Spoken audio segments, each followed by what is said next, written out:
उड़ीसा के एक छोटे से शांत गांव में रामू नाम का एक कुम्हार रहता था।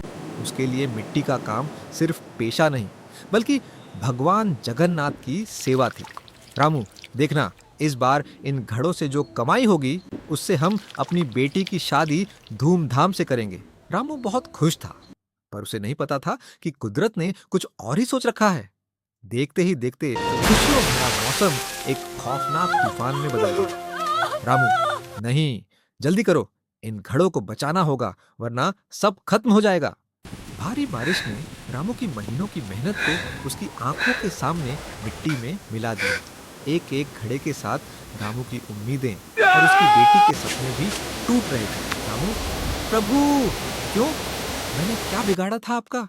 क्यों छीन लिया आपने मेरा सब कुछ? रात गुजर गई, पर रामू का विश्वास डगमगा चुका था। उसे भगवान से नफरत होने लगी थी। साधु, बेटा रामू, तुम उस ईश्वर को कोस रहे हो जिसने तुम्हें और तुम्हारे पूरे गांव को नया जीवन दिया। रामू, कैसा जीवन दान महाराज?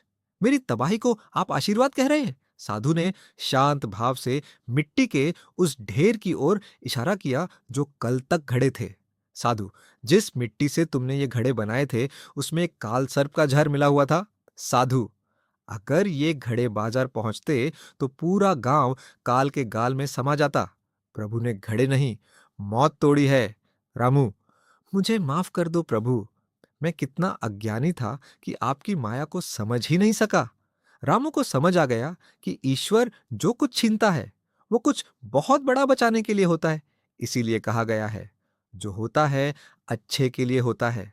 जय जगन्नाथ।